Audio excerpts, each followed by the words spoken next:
Good evening and welcome to the Tuesday, June 20th meeting of the Richmond Water and Sewer Commission. We are meeting today on Tuesday due to yesterday, June 19th being Juneteenth. Bear with us, Bart has brought us saltwater tappies and we're all choking on those, so if I start coughing, that's why. Before we begin, I'd like to read a memo I received from our town highway foreman, Steve Goslin.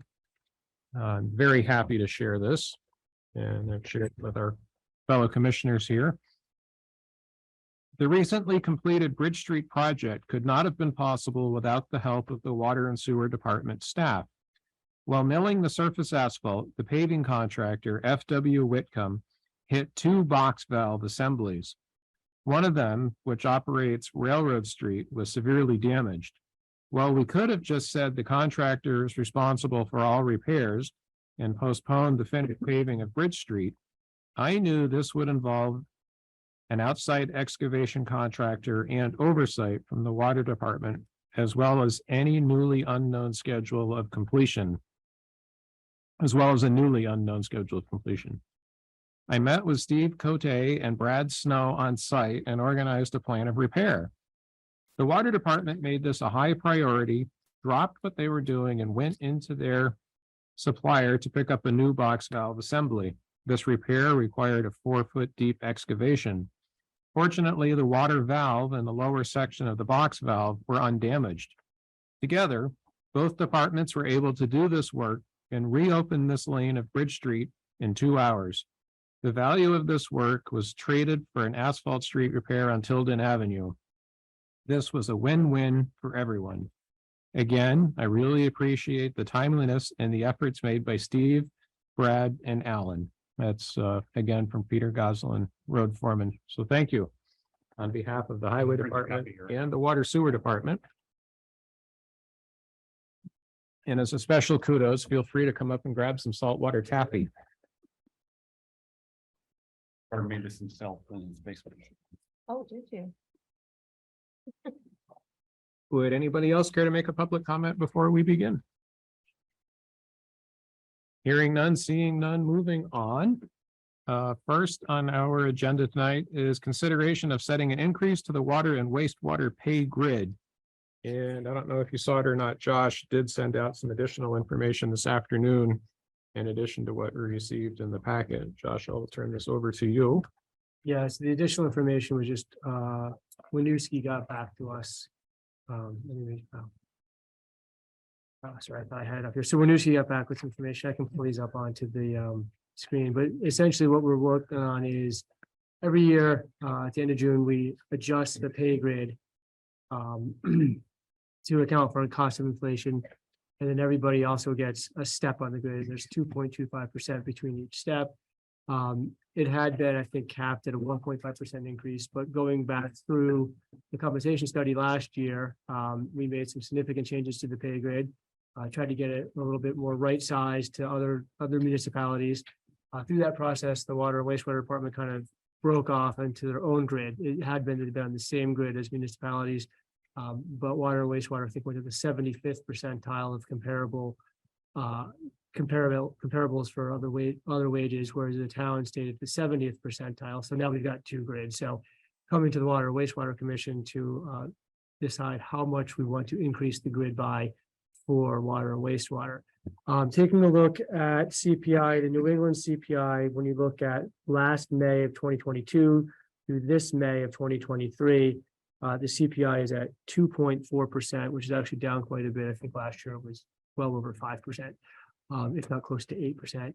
One of the guidance pieces from the compensation study was to look at what other communities are doing. And we reached out to other comparable communities to ask, well, where are you going? With the thought being that we also want to make sure that we're maintaining competitiveness and keeping pace with those wage increases, since we just benchmarked our wages to those last year. So Assistant to Town Manager Duncan Wardwell was able to do that. He only received 4 replies. Let me pull those up here. Sorry, because I did have the updated document. So just give me 1 second to find that. I stopped talking. I'll find it faster. So as Josh is pulling that up, just a reminder, when we set the fiscal year 24 budget, we put a 5% increase into the pay grid. As Josh was alluding to, the actual figure back then was a lot higher, closer to 8%. And we figured, rightly so, that the overall year-over-year increase would be less than 8%. So we put 5% in the pay grid as a guess, and best we could read the numbers at the time. So here's the feedback that we did receive. You can see that, there's a municipal staff column. Some municipalities have different increases for police, for utility, and then some are non-union. So looking at this as sort of guidance for what 5 towns that we compared ourselves to are doing, they're all, it seems to be over the 5% and over the 2.4% for sure. With the lowest being 3% in police for Stowe. That also could be tied to a contract potentially. But municipal staff is anywhere between 5 to, in Middlebury, to 8.7%. In Morristown, utilities between 5 to 7%. Again, small sample size, but I'm not sure that how many of these municipalities have finalized their increases at this point either, but it's some data to work with. Bart? Just a question, so I see Morristown, it's clear about COLA as well as step increases. Do we know for the other towns? There's a breakout of both, or is this cumulative? Yeah, that's a good question. I don't have a good sense of that. Duncan, did you get a good sense of that when you were talking with these communities? Yeah, once again, it's one of those tricky details to collect because we asked for their increase. It all depends on how they report it and who's reporting back. But yeah, we could probably do something in the future where we do a better job of tracking it because it does go year to year as well. So, but I don't have many other details than what's kind of shown there. And the notes basically show the responses that I got from people. So it's not my information. It's like what people actually wrote back to me. Yeah. Aaron? So I just have some questions. I know we just did the increase, like we were talking about with the select board. So that brought us to the cost of living in 2023, and now we're looking at doing it again in 2024. Yeah, essentially. So we did the compensation study, and at the time it was finalized in about, I think, May, and we actually got the compensation study. The commission went to the 75th percentile of comparable municipalities with water and wastewater to base the wages for water and wastewater on. And then I think we added 5.25% to that to get to an FY23 number, since we were in FY22 and FY23 was going to start on June 1st. So we started with where are the comparables for FY22, added 5.25% to that to get to where we are right now for FY23. And now we need to increase it for FY24. Okay. Is it normal to increase cost of living? I mean, I realize we're having massive inflation right now, but is it normal to increase? That feels like almost 10% over 2 years. Is that a normal? So Like, were we like 10 years out of date when we did the first 5%? Or is this like every year from now on, we need to be Yeah, budgeting a 5%? that's I think so. Prior to the compensation study, I think the grid was increased like a cap of 1.5, or maybe it was, I think it was 2% cap, and everybody got a 1.5 for that, and then 2% in between steps. So prior to the compensation study, for a number of years, the max the grid would go up was 1.5%. There was a year where I think inflation was actually at 0.8% or something like that. So the grid only went up with the benchmark to inflation. When we went through the compensation study, it was about a year-long process, and it was quite a bit of an increase sort of across the board. It was over $100,000 in municipal, about 50, I think, a good amount in water and wastewater. But that kind of brought us to a benchmark and brought us up to where we were being more competitive. 75%. Yeah. And so that's where then that 5.25% plus the step going into FY23 made sense to try to, basically make that increase sustained. So now we are here looking at where do we want to go in the future. So if we increased by 5% like we budgeted for, does that now put us in the 80th percentile? Does it keep us in the 75th? Do we Yeah, go to that's a the good 90th? question. Like, So that's what does that do? So that without doing another Another deep study. dive, it's really hard to figure that out. And that's where the best guidance from the study was to, hey, let's take a look at what neighboring municipalities did that we had already benchmarked ourselves to see, well, if they're on average giving 4%, if we give 4%, in theory, we'll stay in that competitive balance. And then they also suggested, 5 or more years down the line, we might want to do another study, or at least refresh the one that we have. But in the ensuing years like this, we try to benchmark best we can. And last question, have any of these people just had their similar study that like the 8.7% increases because they just did what we did, like trying to get to a bigger benchmark like that? I don't know, that seems like a lot to jump year to year, 8.7%. So do we have any background information of like these people were also trying to get to the 75th percentile in there? I don't know if they've gone through a compensation study recently. That's a good question. Go ahead, No, and Bert. Connie mentioned that too as well. We should really go back. You should really go back 2-3 years to see this historically. And I just didn't have the time to go back and collect that. So this data is very raw. We're looking at Right. this year's increase, which is a bottom line increase. There's no supporting information to show where that is and going back prior to this year, what they've been. It is important to consider that we did make a big adjustment last year to get up to market rate. But that doesn't mean that precludes continuing to follow the market. So we have, there's a bar, it seems like one outlier, Morristown, which is 8.7% COLA or inflation on top of 1.5 to 1.7% step. Mhm. And maybe if we thought of our step as being base, what's our step increase? So in between steps is 2.25% on our current grid. So I just point that out, that's where your starting point is 2.25% increase, which is a little different than inflation because that's meant to encourage or incentivize retention. Mhm. So in some organizations, all they do is wrap it all together and say, what's our increase? But here we have sort of two factors to consider, right? So if you think 2.25 plus, what's on top of that for inflation? Yeah, and I guess thinking a bit more about your question about, are they maybe going through a compensation study right now? Just another way to look at it is if they are, we benchmark ourselves to where they were before that study, and then they still increase more. If we did that study again, we would then be a little behind. So just another perspective of way to look at it. Are we under the wire for this, or can we do a little more research and decide next meeting? Or do we have to decide tonight? I mean, it would be good since the pay increases would usually come out like the 1st of July. Otherwise, I mean, we could do things retroactively. It's a little bit more of an accounting pain. Mhm. So if there's a need to delay, we can delay. So we plugged in 5. We plugged in 5 in the budget.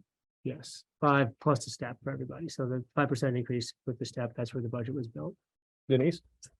Just a couple questions and thoughts. One of the first ones I wanted to is, Dave, what you had touched upon a little bit about that when Kendall left, we had a major increase of the other employees.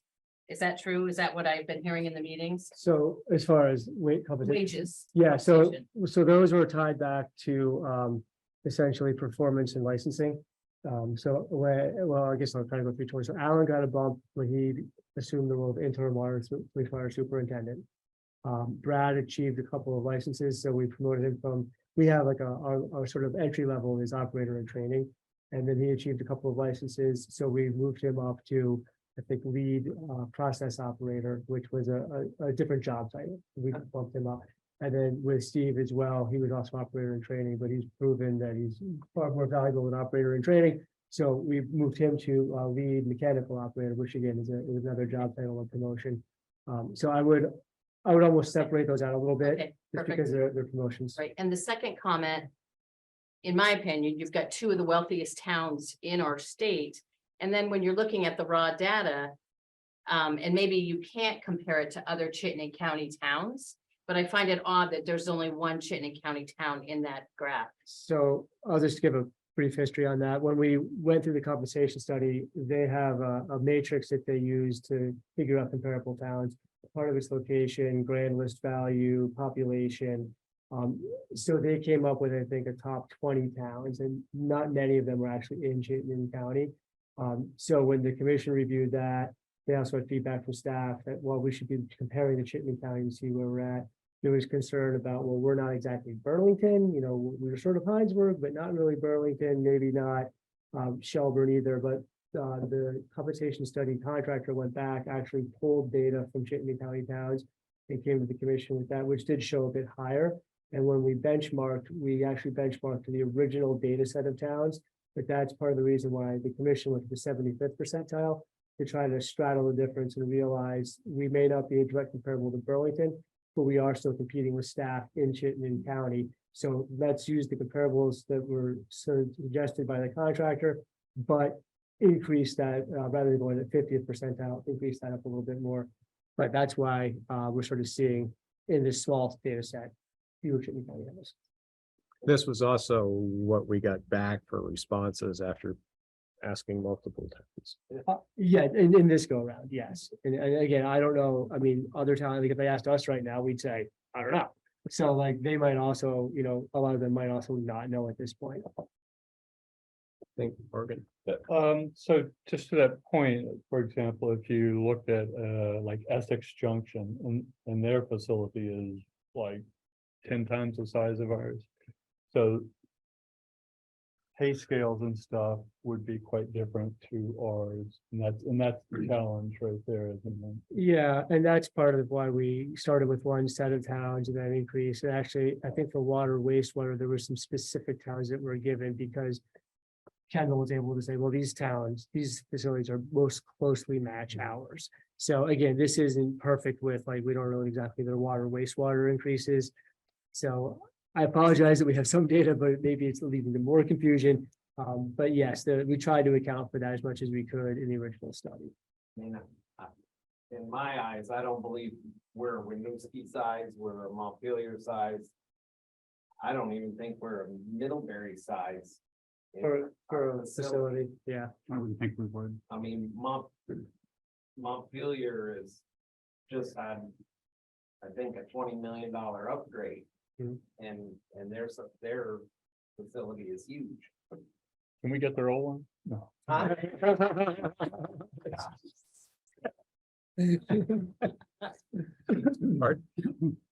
I was just going to make a sort of empirical observation. One of the challenges with compensation, wage and hour stuff, the information one can get from like the State Department of Labor is really good, but it's about a year old. So we're really good at knowing where we were a year ago, not so good at knowing where we are right now or next year. So there is, I think, a sort of a combination of science and art in making these judgments. The best available data is our not very long ago wage study. And then we make some sort of informed, educated guesses about where we think other people are going, and we want to treat our employees fairly as well. I haven't said much. Actually, I haven't said anything. I would tend to be on the higher side simply because I'm not enjoying being behind the 8 ball in the police department. I'd rather err on the side of more than less when it comes to keeping a department fully staffed.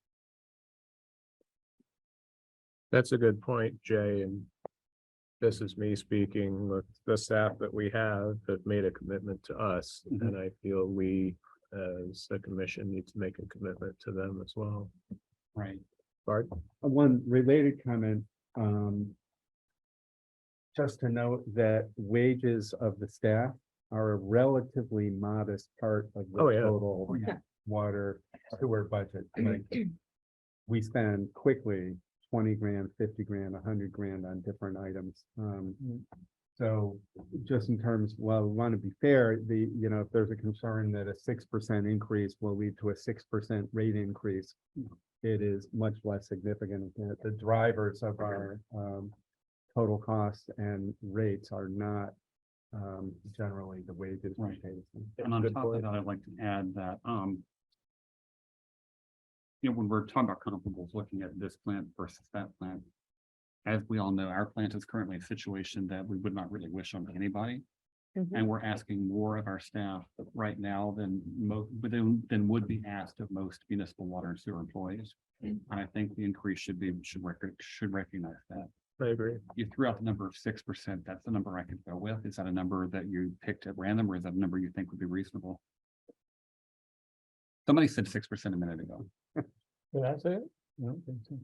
Okay, somebody said, We could gave say an it now. example. I think. I- Are we, I want to say something. Please. Myself, I feel fairly compensated for all the work that I do here. And to me, I don't want to leave Richmond because of money. That's not it. But there is a frustration with the staff that needs to get addressed. And from my end, it doesn't matter. I am more than compensated for what I'm giving you guys. I feel that way. That's just me. I am immensely thankful for everything that Richmond and the board has done for myself. I can't speak for the other guys, but for me, that's the way I feel. so do we feel comfortable increasing it for what we budgeted for at 5%? Leaving it at 5% or increasing it to 6%? I would support either. Somebody just needs to make a motion. I'm just confused. I guess. The current, just in our packet, it says the current budget is based on a 5% increase, so are we comfortable with 5%, or do we feel like we need to go more than that? That's the question at hand, right? Right. I think we've, 5% was a guesstimate. It was. We had to have something to plug into the Yeah. budget, but if we did 6%, like what just said, as a percentage of overall cost of running the plant, that's not very much money. And Steve is being very noble and generous, and Steve, I thank you for that. But we don't know that it could come down partly to somebody who's considering working here. Right. And look. No, at our I salaries and understand that. but- That's why I'm saying, we want to make sure that we keep the people we've got and that we look attractive to others. And Yeah. Since we don't have perfect numbers, I would tend to say, let's do 6, but that's just, I could vote for 5 too. I just don't want to. It's just looking at those numbers, it's tough, right? Because you don't know if they're really apples to apples, they sort of are. So I'd be willing to make a motion that we increase the water sewer staff by 6%. So overall 6% because it was 5%, so it'd be an So additional 1%. Essentially talking the same language, so. What I'm looking for is a motion to increase all the wages in the pay group would go up by a certain percentage. And then everybody gets a step on that. So if you're saying 6% total compensation increase, then the pay grade would have to go up by 3 point. Yeah. Yeah. So there's a sample Seven. motion here in the memo. I moved to increase the pay grid by X, so that's the wording he's looking And the for. budget was based on the pay grid going up 5% and everybody going up a step. So essentially, that would be a 7.25% per employee increase. Am I making sense? Yeah. Mhm. Okay, So is that, Morgan, do you want to phrase it that way? I moved to increase the pay grid by 6%? that's what you meant. Okay, I just wanted to make sure that we were all clear. So I that- will second yeah, that great. motion now that we've got it clear. So just for clarification, it went Yes. up 5% in the budget, so this In the is an budget. additional 1%. This is additional 1% to the pay grade, and everybody will still get their step, but the step they go into will have increased by 5%, by 6% now. Right, so it's not a 6% increase, it's a 1% increase. So it's a, And overall so 6%. it's okay, so it's a 6% increase over the FY 23 pay grade. 23, which not is the what proposed we're currently 24. in. Right. The budget for 24 assumed a 5. 5% pay grid increase and everybody also getting a step within that new grid. So this would exceed the budget by 1% of the pay grid increase. I just don't want people watching thinking, oh, we just upped it an additional 6%. Oh, 11% Yeah. total, you mean? Right. Well, and I did the math on my phone while we were talking, but if you were a $50,000 a year employee, the 5% increase would add 2,500, the 6 would add 3,000, like, we're not talking about. Like you said, it's not For a like year. 6% of the rates need to Right. go up, we're talking about And then that does, very small, And that doesn't include the step. yeah, doesn't include the step. exactly, and then they're We're doing getting the the stuff second. on top of that. Okay, so I think the motion was pay grade increase of 6%. That's right. Moved in second. Yeah. Moved in second, so, Any further discussion? I seconded it. yeah, I know, so don't you say J.I. and then I get to go? Oh, I sorry. did you Haven't say called the vote? question yet. Oh, yeah, call the question. I'm like, what do you? So, Discussion? any further discussion? Hearing none, calling the motion to a vote, please identify yourself and signify your vote. Jay, aye. Aaron, I. Morgan, I. Art, and David, I. Thank you. Okay. Thank you. Consideration of approval of a vendor for water meters. We do have a bit to discuss here. I read the packet and I think I know what we're doing, but I'm not going to open my mouth and prove myself wrong. So I'm going to turn this over to Josh. Okay, let me. Well, reading the packet was helpful for sure, but it took us, what, at least 6 hours, if not more, to go through all of these. So there's quite a bit of information. My take on it was we have a significant savings with the donated meters, Right, so let's but maybe, there's still an annual Let's back cost. up and summarize that. yeah, let's maybe start with some of the process here. So I'll share the screen here, just so we have some numbers. Well, Your spreadsheet includes all that. yeah, Yeah. it does. That's why I'm gonna try to like walk through this in a succinct and comprehensive manner if I can. So, we received bids from 4 different companies. Within that, EJP gave us 3 different meters. Mhm. A way to think about this is it's sort of a 2-part system. You've got the meter that records the amount of water, and then you've got this radio transmitter that then gets that data out. And you can either read that data by driving by with a handheld device and collecting the data that way, or that radio transmitter can be made to upload automatically, and it can be like every hour. And then you read it every quarter, or you can get more data more frequently if need be as the system or as the customer. So we got a bid from EJP, Zenner, Ferguson, and Tie Sales. Each one of them came with their own meter, as well as their own radio transmitter.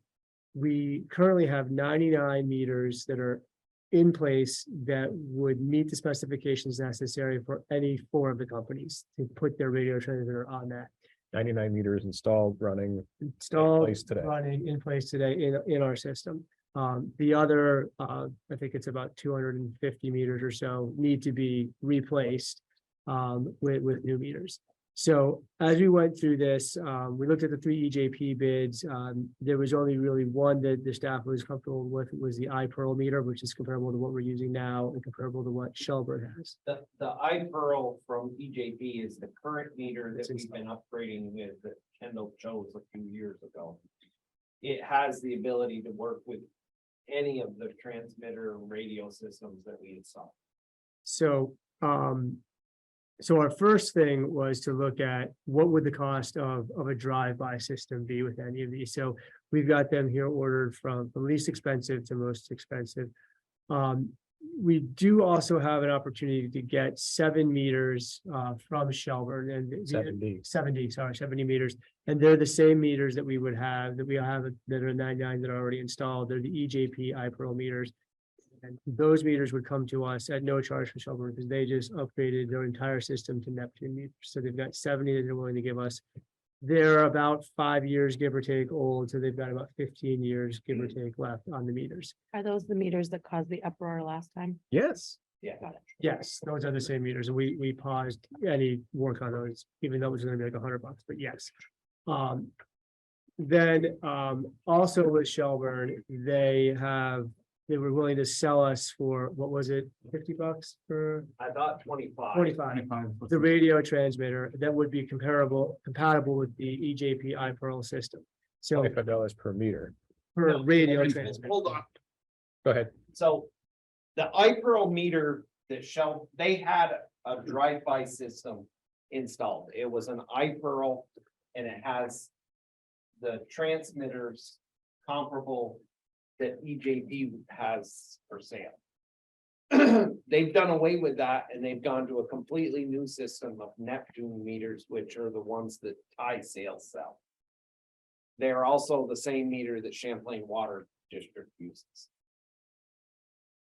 In going through all this, the staff originally thought that that might be the way we should go. But by doing our due diligence, we found there was other options. So all of the iPearl meters, the 99 and the 70 they have a they have an expiration date on them. They are only good for X amount of years. It's 20 years. And it's not from the date they're installed, it's from their manufacture date. And I double checked that with EJP. Of the 99 that we have in use right now, 36 of them are dated to be out in less than 10 years. So when we actually got close to 100 meters from Shelburne, went through, checked the dates, and I just said, anything that's 10 years old or older, it's not worth our time to be putting in. But the other ones that we have are 5 to 8 years old. And they have, but at the end of their life, we need to change the meter. With them is a radio, Shelburne has the ability to sell us, they have 500 radio reads that go on to the iPearl, which would give us a drive-by system. They are willing to sell those at 25, I'm pretty sure it was 25. A read. So why did Champlain Water District in Shelburne not use these meters, but use the Neptune meters?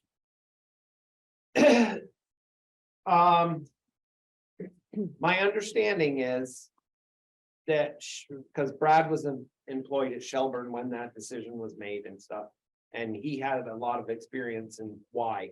And it was a pure supply chain issue Okay, for Shelburne.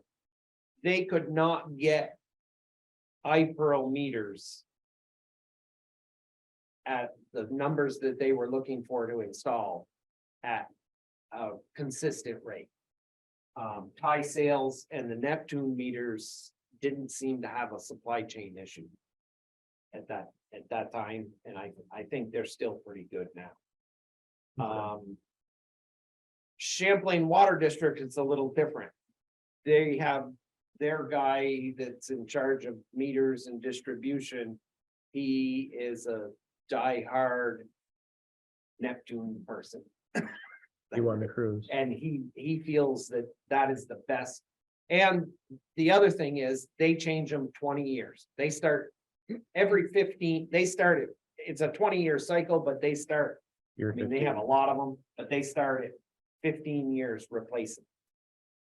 And like I said, the iPearls, they're a complete solid unit and they have a lithium battery in it. And I double check because we have some meters, brand new ones, never been installed, that are dated 2014 on the shelf in the plant. And those meters will be 2034 will be no good. And they haven't even been in yet. They're already half used. And I verified that with EJP that no, it doesn't matter if it's sitting on the shelf or it's installed, the battery will be gone. Well, sorry. So, No, that's oh good. no, it's fine. So the annual costs, is that per meter or No, that's like a that's for system, the whole yeah, system? like a customer Yeah. service monitoring Okay. system, basically for the whole thing. And I guess my next question is, if we were to go with like some of the used meters and some of the new meters, is someone on the department or somewhere able to make a very clear like inventory of everything that we have and Yeah. just like you do with cows, No. these 6 are going out this year, 6 ones need to go in, like, So, so that we're better on top of this and not. so one of the in the nice future? things we have, and I'll give Kendall credit for this. He had a meter account book. So every account that we service has a page in a book. And in that page, there's the description of where the meter is and everything. And that Trudy had done years ago. We were going in during this process of upgrading, we want to upgrade those pages, but what he did, so every time he installed a census meter, there's a tag on them with the expiration date and a serial number and everything. And he was really good about making sure those went in to the page with the information for the account. So we have a pretty good, the 99, like I said, I did the due diligence, went through, and I know there were 30s, I have I didn't bring it, but there's like, I know there's 36 that are 2014 dated. Plus the one that's on the shelf that didn't get put in, that should have, but. And then the rest come up through, but that's also a way of easing in That's, to this system. And, we wouldn't have to change all the meters right now, but, 4 or 5 years, we should start changing in, and it would be a staggered Right. process. Cause like the meter that you replaced on our unit, I assume is one That's of an these. Ipearl. So Yeah. like, That if we I were would 2 have- years ahead of the next ones, you'd know that you could, I So just. that seems like meter should that have- we installed down in the hole, Yeah, that could have a radio read on it up, and it. you wouldn't have should to be go in to fine. look That at should it. be fine for, I would have to check the date on it, but I assume it's a newer one. I think that was a 1-inch meter too. It just seems like we should have a plan that like, Mhm. we're replacing No, X, Y, and Z so that we don't get ourselves into another. no, Okay. going forward, I think the town. We should have a really good handle on throughout this whole upgrade. It should be really documented. What meters where and what system is where. Go ahead, Bart. So we haven't talked about this recently, but there was the asset management plan and asset inventory, and we were pushing the envelope in the water sewer system under Kendall to create an inventory of everything. Yeah. All the valves. Yeah. All the pipes. All the And so the meters. meters arguably should fit into that plan, so you can, and as a database, you can look up different things, right? And Yeah. we had that discussion this week. Correct, Josh? Mhm. With Nate, and that we need to access that information. We haven't been able to access it yet. Yeah, and that was specifically to larger piece items in the wastewater Yeah. treatment facility. There's some apps that- that we can look at for tracking and maintenance records that we're going to be exploring. And the meters that were used, it was a little unclear last time. It's gonna be $100 for Not each sure. meter, or like, No, No, it's, let's total the reprogram also. so I think last time it sounded like we were Okay. talking about 100 per meter, and I think that's where It's gonna it be was like. under okay. $200 total to get them all reprogrammed. So So that's a pretty, and the That's just going trans from and cubic feet to those kilowatts. meters we actually have. They're sitting in the Right, shop right and now. ready to go. And we'll just take them back to EJP and they'll program them. And that doesn't that's regardless of what meters and what system we go with. If we want to use these used ones. That's easy. Having sorry, it's your turn. Go ahead, Bart. When you say reprogram for the transmitters? No, the reprogramming of, a lot of towns use cubic feet to measure their water now. Right. Richmond doesn't. They use hundreds of gallons. So it's they just hook them up to I think a laptop or whatever, and they have to reprogram them so that when they're reading in hundreds of gallons. Okay, all right, so it's in the firmware, okay. What are the chances in the 20-year study, they're gonna say you should be measuring things in cubic feet? I'm under the assumption that's totally Not gonna a happen. town to town basis. And the 20-year study is gonna be more wastewater than Yeah, water. Okay. the So I don't 20, know that it's yeah, gonna- there, It's a good question, but I don't think Yeah. they're gonna provide advice on. I mean, I think Richmond is always, as far as I can see from any paperwork and stuff, they've always read it in hundreds of gallons. It's fine. Oregon.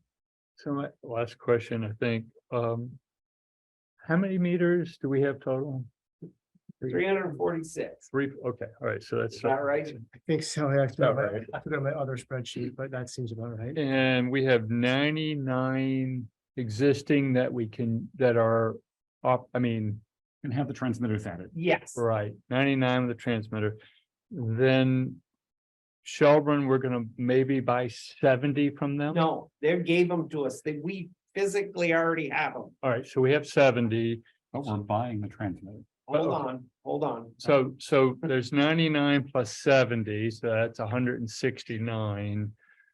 So we'll still need somewhere around 150 more meters at some point, Yeah, Okay. when we start going through this upgrade process. Mhm. Okay, and then but then everything gets a transmitter, right? Mhm. Yes, Okay. And No, that is, it is. it's basically, there are two parts to the system. There is the physical meter yeah, and then there is the transmitter. Right, And that, it took us a little while to figure out that it's actually two different things. right. And that's Jake, where, did you have a question? I mean, that's where you're seeing the bigger. So when you look at just to look at the cost from it, I think that's where you're seeing the $57,000, and which is really a $40,000 difference between EJP and the tie meters on the drive-by system, because we're saving all the money. We're only paying $25 per radio transmitter on that one. But all the other ones, we're paying full bill for the transmitters because we can't swap those in. But then those sort of even out when we start to look at the non-drive-by system, because I think we're not using those same meters. And Zenner's able to do the non-drive-by system. They actually didn't even provide a drive-by price. Because all they do is the non-drive-by. So the other companies are then adding a lot more on for the non-drive-by. There was one company that seemed to stand out. They don't offer a drive-by system. It is a fixed system.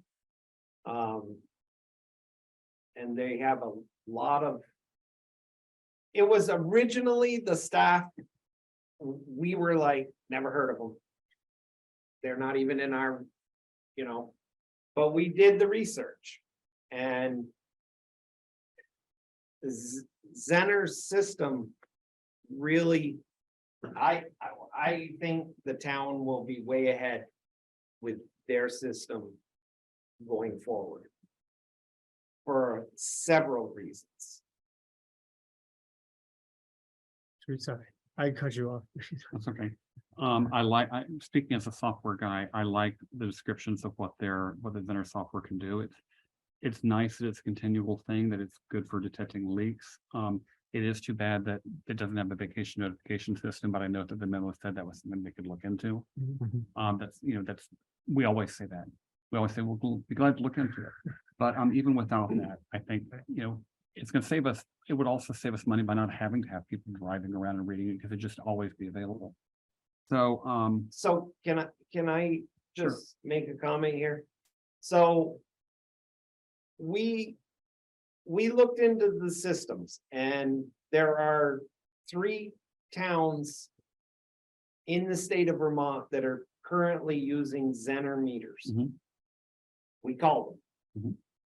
They had nothing but great things to say about the company, everything to deal with them. And as far as one of the towns that's using a Zenner system is Stowe. Mhm. And they have a high percentage of people who are only there in the winter. Mhm. And they felt that the system was giving them excellent coverage for those houses that are only occupied for, Right. So I right now would like I'd like to make a motion. Because I think you're preaching to the choir. Well, I move to approve entering into an agreement with Zenner for water meter system replacement and include the use of 70 census meters from Shelburne. I think Steve has a show and tell. Well, well, we have got other things in the agenda. It's already 6:15. So it's Bart, I will second that motion. Would you like to share the meter? this is, Noah. He is I know. a friend- So Noah lives in Maine, Portland, Maine. Mhm. We called Noah on what, Wednesday when we were doing this? He was here Thursday morning at 10 o'clock. To give us a spiel and explain the whole system to us. He's made another trip back today and, you know. That's the type of service. Well, I'm absolutely. looking I'd for. hate to have him come all the way here for nothing. So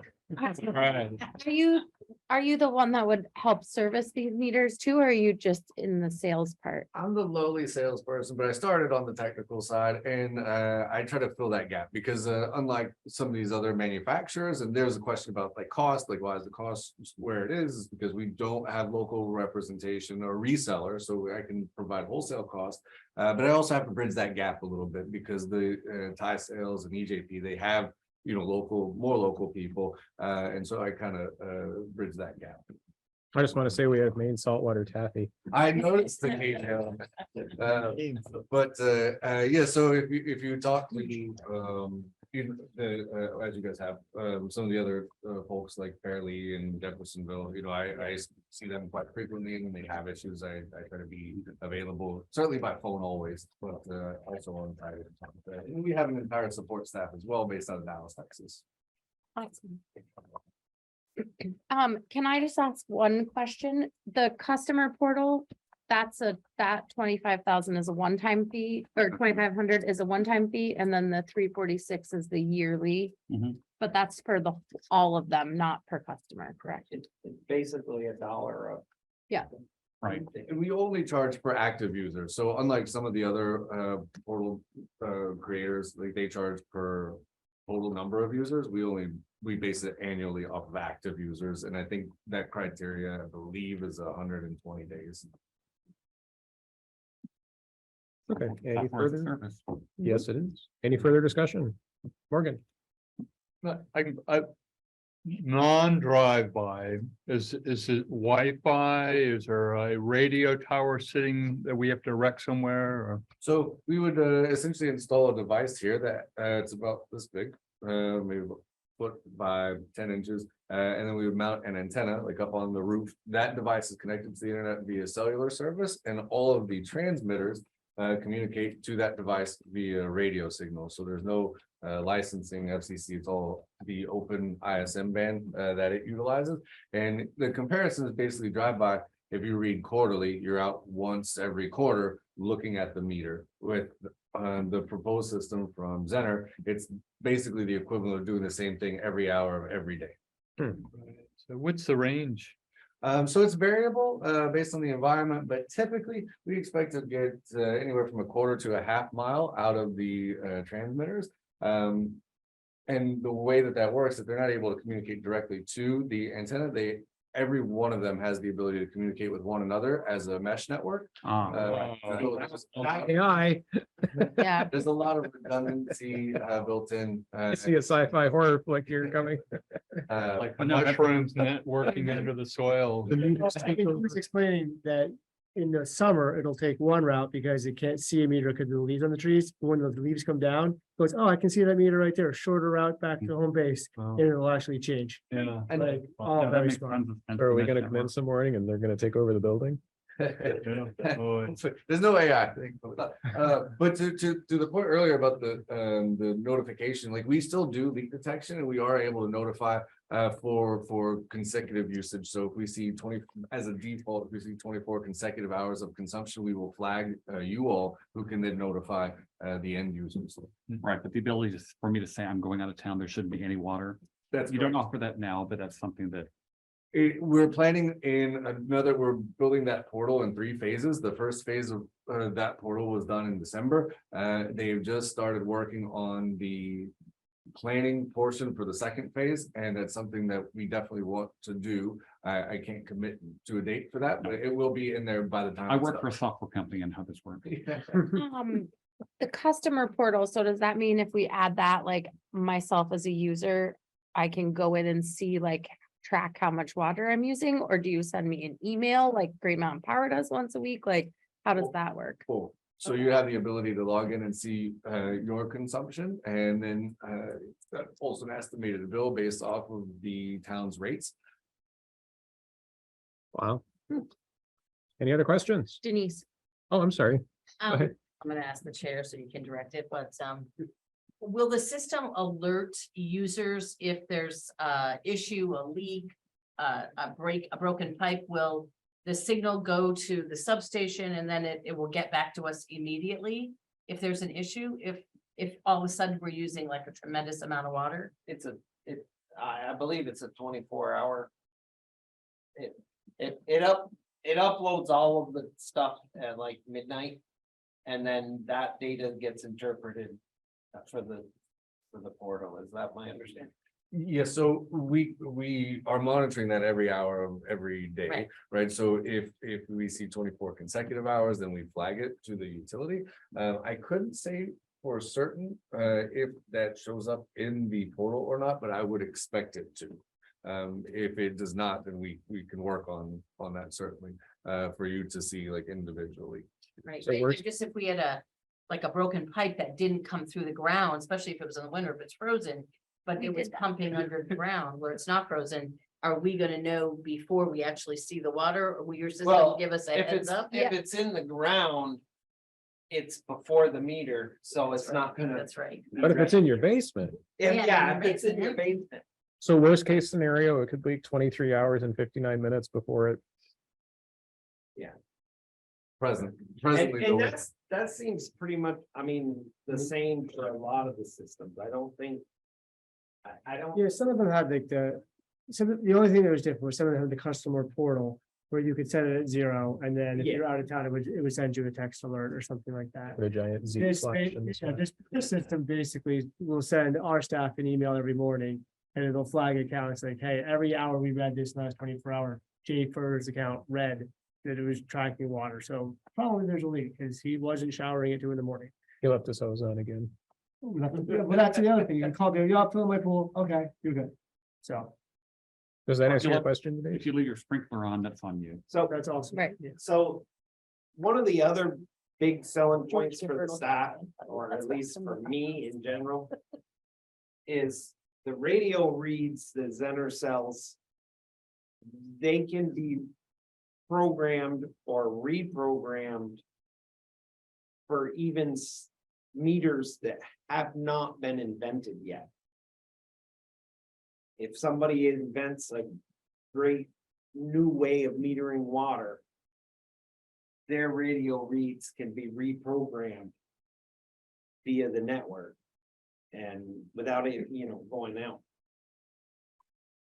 And if I remember correctly, another feature was the replaceable batteries, rather than throwing away the whole device, you can replace. That was a big seller for me. both devices, the meter and the radio. Yeah. Have that. So we did not go with the nuclear powered option. So there's a third question though, or if I understand correctly, so the part of this, to measure this, you need something in the supply line that actually tracks volume, right? A impeller or something, Well, that is the Zener meter. right? So that's sitting in the supply line and then that is going up to the transmitter on the side of the house. Is that the idea? Just for the image. Okay, go ahead. So why? Question, so if we didn't use those 70 used meters and we bought all Zener, we're only talking about $8,000 more? Yeah. Well, that's with the 99 that we currently have. But, right, That's so, installing all new meters rather than 150 new meters. Yeah. 70 of the used, yes. But 36 will have to be replaced coming up, so. right. I'm just wondering at this point, if we're already spending $100,000, why aren't we spending $108,000? And We tried, having- we tried to give you all the. I know, no, I know, but that's, Right. I am generally the cheapskate, but it feels like if we're already spending $100,000, what's 8,000 more? 8%. Yes, you're right, but to make sure that we have. You know, if we're talking about some of these, and I know Kara and Heidi have mentioned it in past meetings, but if we're. Talking about doing this, like, do we want to use these meters that have 10 or 11 years in them? Like, we're seeing what's happening with inflation in 10 or 11 years. Are we gonna be spending $100,000 again to replace those 70 meters? Does it make sense to do that Well, now? I mean. Yeah, yeah, I mean, that's a decision, those. The Zener meters that we install. They have a changeable battery, so even at 20 years, the most we're changing is the battery. Yeah, And we could upgrade those 99 to Zener meters as we go. I mean, they're currently in there. They'll have a Zener transponder or radio Yeah. read. Denise? And what is the warranty on the new meters? So, Ooh. on the new ultrasonic meter, there's a 10-year warranty on the battery. And, that warranty is also prorated for years 11 to 20, a percentage of list price. And then the materials, I believe, is. That's fine. I just getting to my point. The other question, and it brings to Aaron's comment, what is the warranty on the old meters? There's no warranty on the. Shelburne guaranteed they would work until they left Shelburne. Yeah, that's pretty much it. Aaron's- Okay, I mean, Yep. yeah, I mean, the iPro meters work. I am not a big fan of something that is throwaway at the end of its life. And that's why one thing with the Zener meters that really appealed to me is we have them going forward, you know, it's a battery. How many things can you actually change a battery in now, you know? Not a lot. And once you install the Zener meter, I would assume you don't have to pull it out of the system to change the battery out. That's correct. They're designed to be field replaceable. Right, whereas if you put the iPro ones in and then in 10 years, They're total disposable. now you gotta pay to pull that out and put a Correct. Zener in. Okay. Aaron? Can I make a motion? Well, we have another motion on the floor. We have to Okay, take care so of we first, can't. unless you want to amend that motion. I want to take out the 70 census meters. I want to go big, do them all the Zener So you one. do want to amend that motion. Okay, The maker of the motion is amenable. Maker of the motion is hunky dory. is that- Who seconded? It means that's, That's okay. I'm happy. okay. As amended. Yeah. So are we ready to vote on the motion as amended? Sure. Okay, David, Aye, at aye. the point of order, it might be worth restating the motion. that was. Yeah, the day we yeah. started. Yeah. So I move to approve entering into an agreement with Zener for water meter system replacement. Period. Right? And that is for all the meters excluding the, That is for option 2, okay, The non-drive-by. the non-drive-by $108,000. I'm good. Who seconded? Bart. Second again. resecond. Okay, Amend yours. please identify yourself and signify your vote. Jane, I. Aaron, I. Morgan, I. Bart, aye. And David, I. Just paid for your trip from Portland. Thank you. I will say, one of the things that I asked the towns, both Fairleigh and Jeffersonville, and so, you know, how is service? And they say, there was not enough I know, but- good things said about Noah. Responsive, and he has showed that to us. And just showing up. Quite familiar with Jeffersonville's system. Huh? I'm quite familiar with Jeffersonville's system. Okay. So. Because we're now tight on time. We tend to get a little buggered up on the next item on our agenda, You want to just review literally the highlights? literally the highlights, Got right? literally a highlighted Okay. document that we can go to. The That green would be items? Green items. Let's do the green items. We'll just try to like focus on that. Thank you, Noah. Thank you so much. Thank you. Safe travels. Thank you. Okay, so Yep. Anyone? to try to make this a little faster and a little more readable. We went through this, we just highlighted, I don't know, it'd be faster if you read what's not in green. well, that's okay. We had a really productive couple of weeks in water and wastewater, I will say. So wire and calibrate the pH meter at the water house. We've been waiting on Tom Allen for this. He doesn't provide that work, but we're gonna reach out to the manufacturer to get that addressed. We sent out an RFP for the failed water tank mixer. Bids are due on Tuesday of next week. The common alarm had been malfunctioning and Tom Allen was able to repair this, but currently the alarm is sending an alarm, the same alarm for an alarm at the water pump station or the wastewater pump station. So Tom is working on separating those two out so we can at least tell which station is sending an alarm. Right now, it's one alarm and you have to go figure it out. Water meter bids, we just covered. The gearbox and the horizontal conveyor failed on the weekend of June 10th. So this, you might remember from last meeting, the highlight was the gearbox on the screw failed. So that got repaired. And then shortly after that, once the sludge goes up the screw, it dumps onto a conveyor that then spreads it out and evenly distributes it into the bins. Well, that failed. We did have one in stock. It took a couple of days to get the one removed and then this new one installed.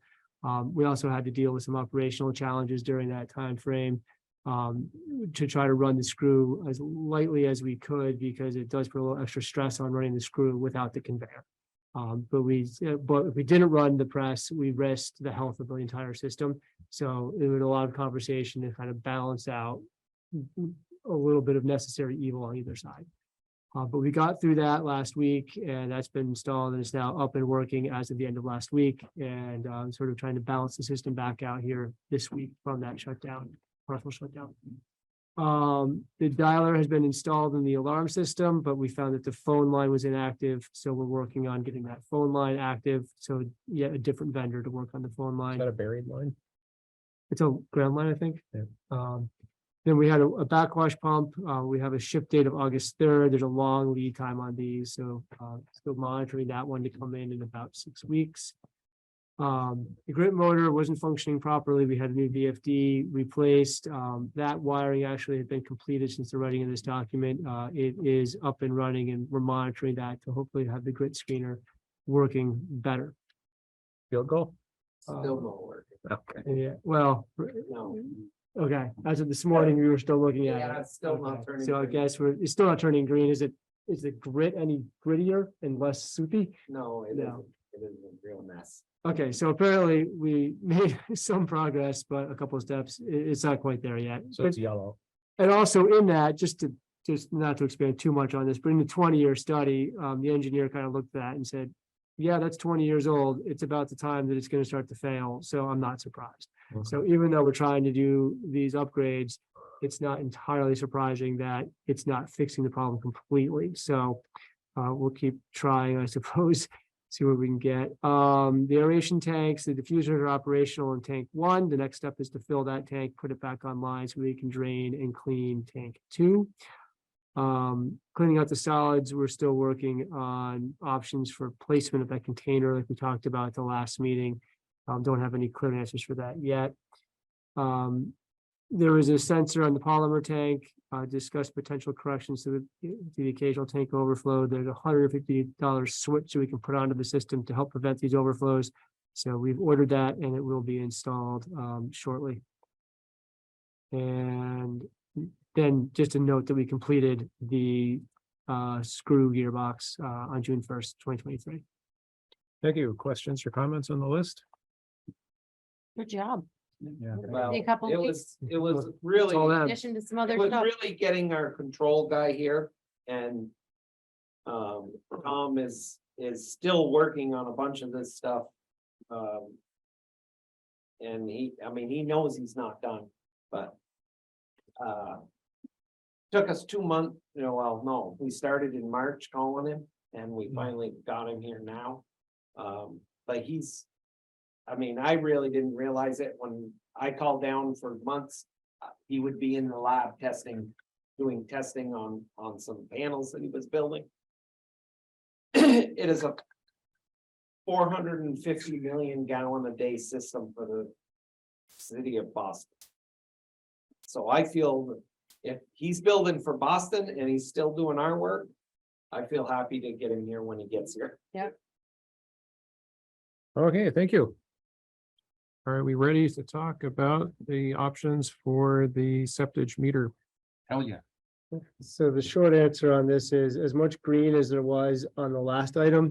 That's why we haven't gotten to this item just yet. Steve was gonna look around and try to find some other options for septic meter, but we've had a breakdown. We've had a lot of things that kind of came up in the last 2 weeks. So unfortunately, that one remains a work in progress, but not for lack of trying, I suppose. We can't use a big Zimmer meter. Big Xener meter. Noah? No, but to go to, not to go into too much detail, but if we can get our tanks cleaned out, they have a set of sensors in them, and we could know more accurately how much we're putting in every day. We currently don't because there's so much solids in them.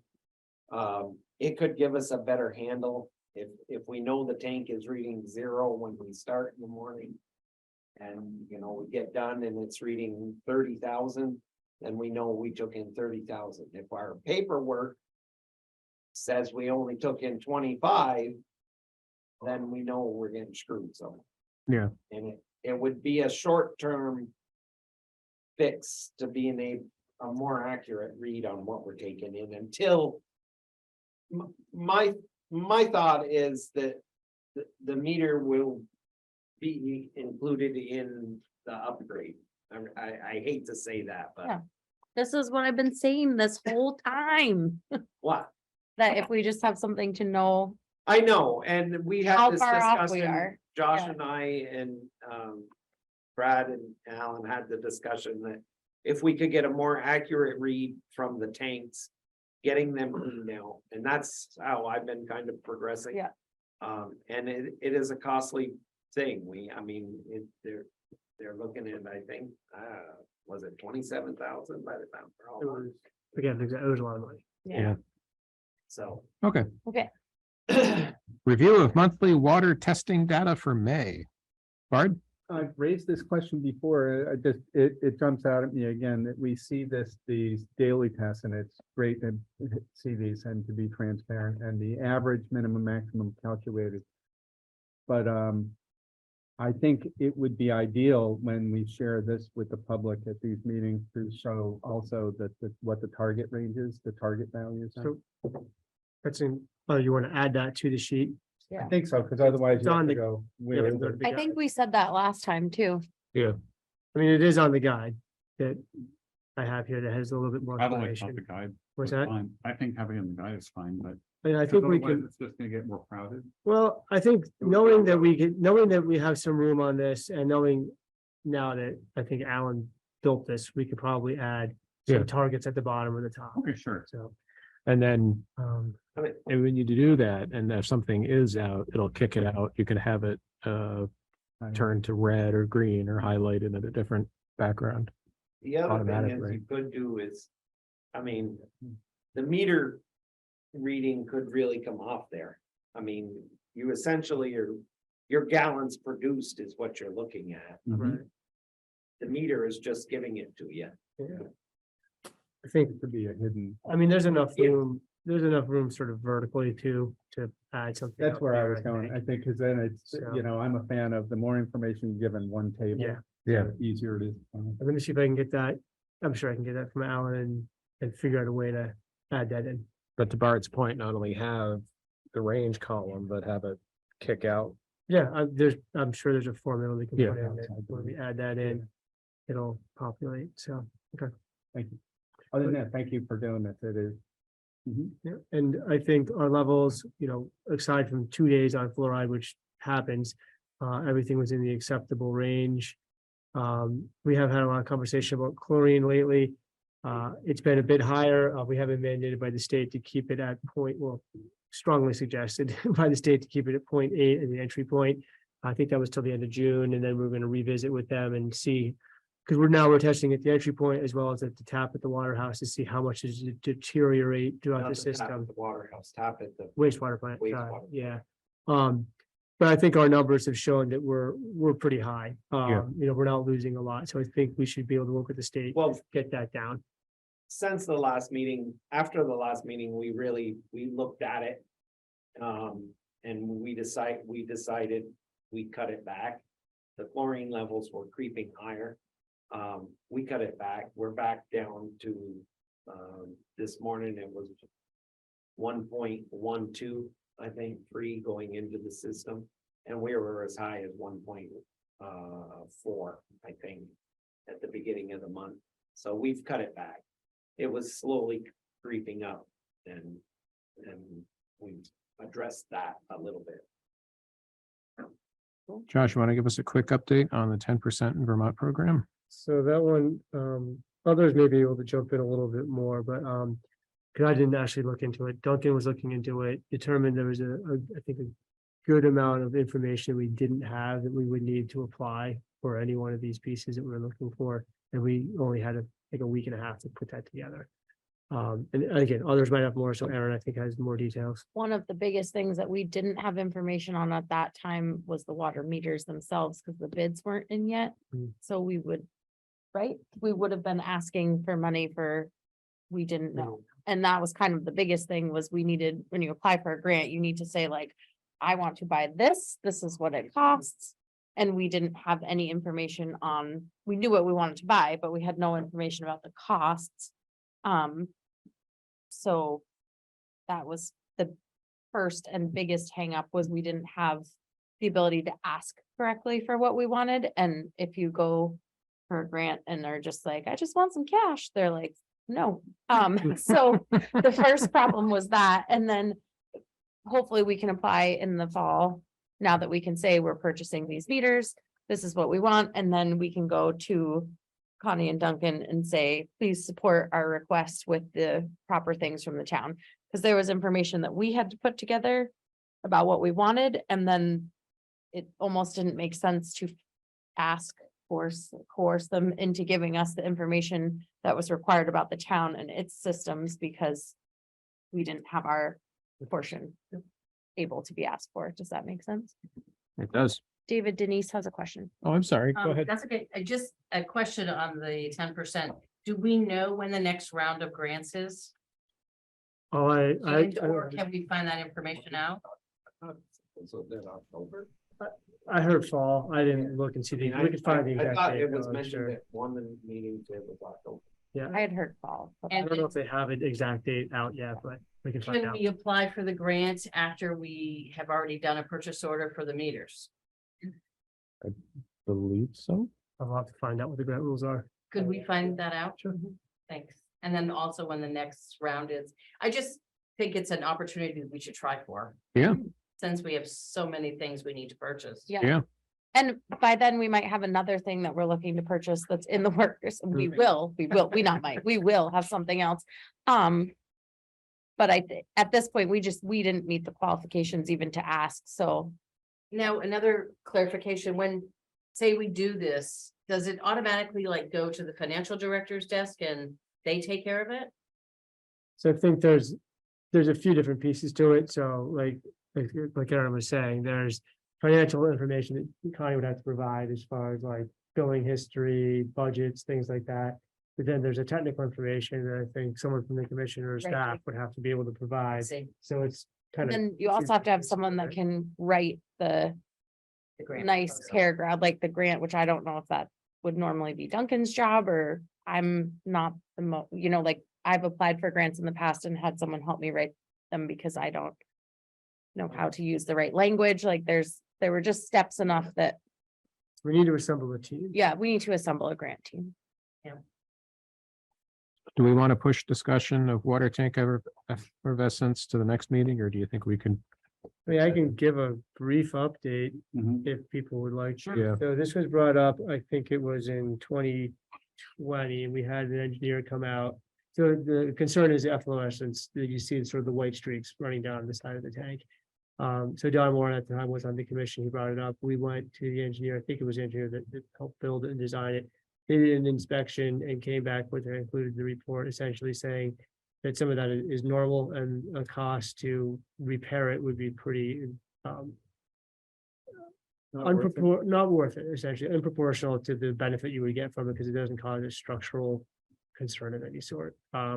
So Don's asking about that again. I kind of rely on the report that we had Yeah. a couple of years ago. Don's an engineer. His concern is the rebar in the tank is not epoxy coated, it's raw steel. And he's theorizing correctly that if water's going through the concrete, it's oxidizing the rebar. And if the rebar swells, it'll spoil the concrete and cause a failure.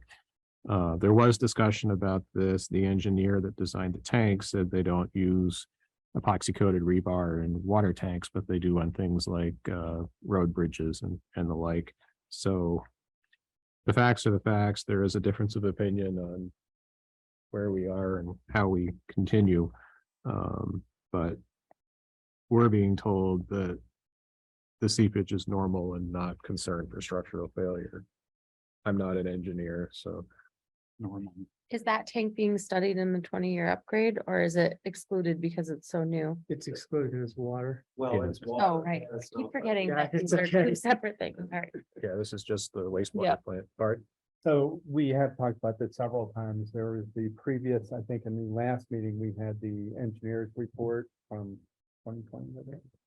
And in this package, we have a continued concern from Don Warren.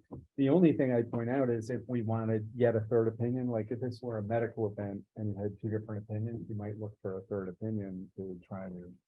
Yeah. Yeah. Decide.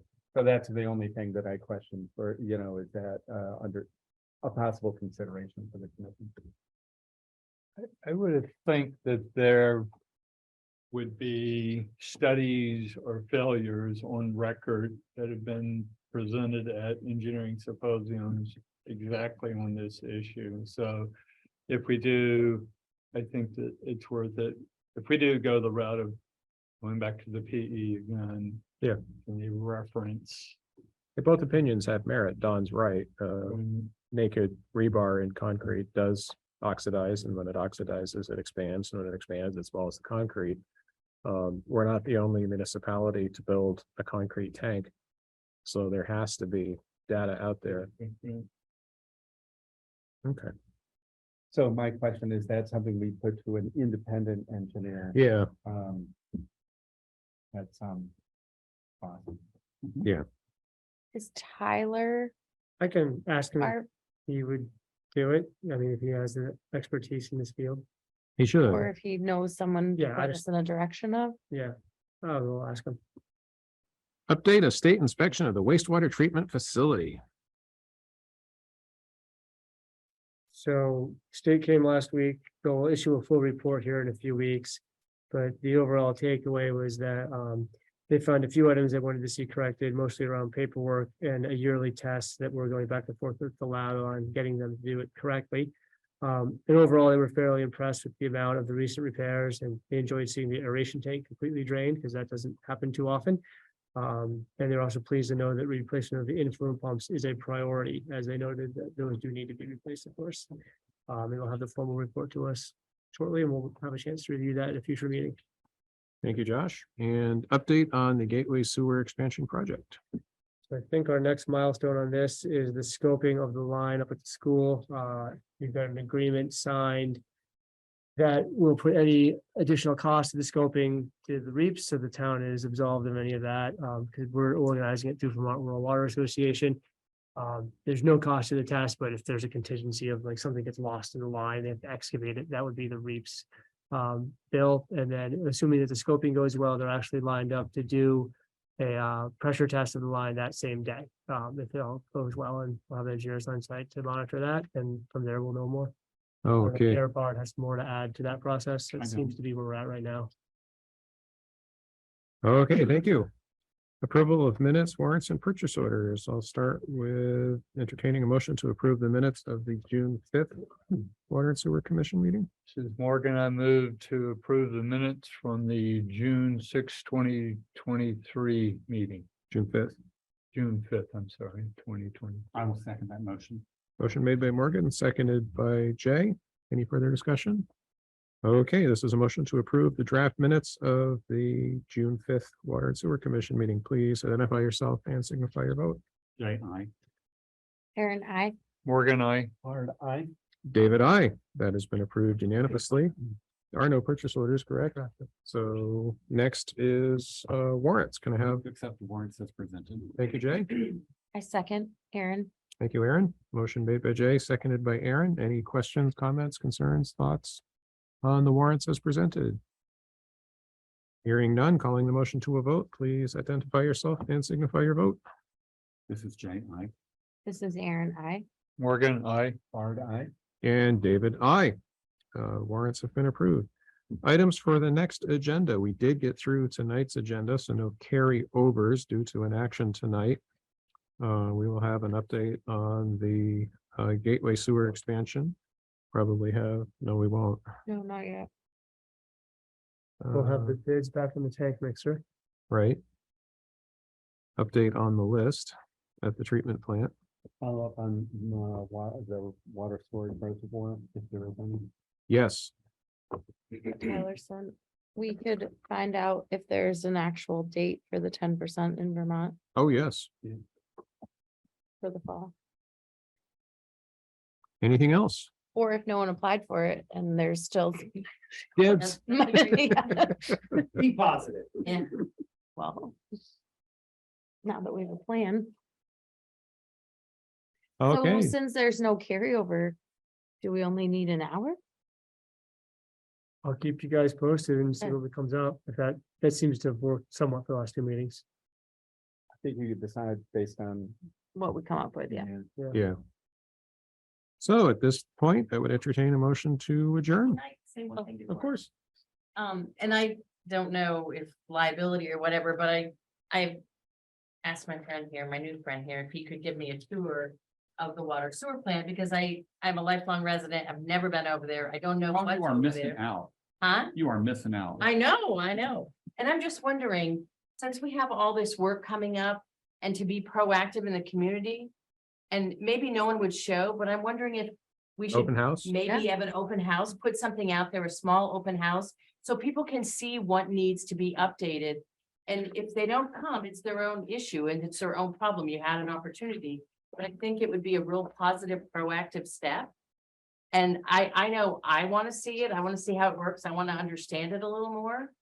And we're looking for some volunteer workers if you'd like to. Honey, when you're gonna give that raise, I'll work there. Okay, I feel like that. Yeah, it might be a thing to do like in the fall. When after Yeah, the tanks right are now, cleaned out, like Yeah, now, yeah, probably after not the school has best, but yeah, started. After school has started. yeah. But I have told you, if I you know. want a tour, come down, Right, but I'm just pick thinking, a rainy day, May I use your pen? See some flow. that something isn't broken. yeah, We could even hold like sleepover. so just a thought. Yeah, there we go. I'll just observe, Kendall offered this in the past and there were a handful of takers in the past, Thank you. but it might be timely at some point when it fits the schedule of the workers, given our current state. Yeah, that'd be good. I mean, we do have people that stop by from time to time. Right, right. Move to adjourn. Thank you, Jay. Short refreshment. A second. Thank you, Morgan. Motion made by Jay, seconded by Morgan. This is a motion to adjourn at 6:53 PM. Please identify yourself and signify your vote.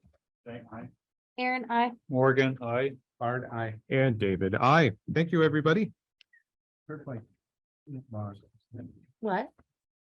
Oh, just like in, Josh, Yeah. he left his. just like in.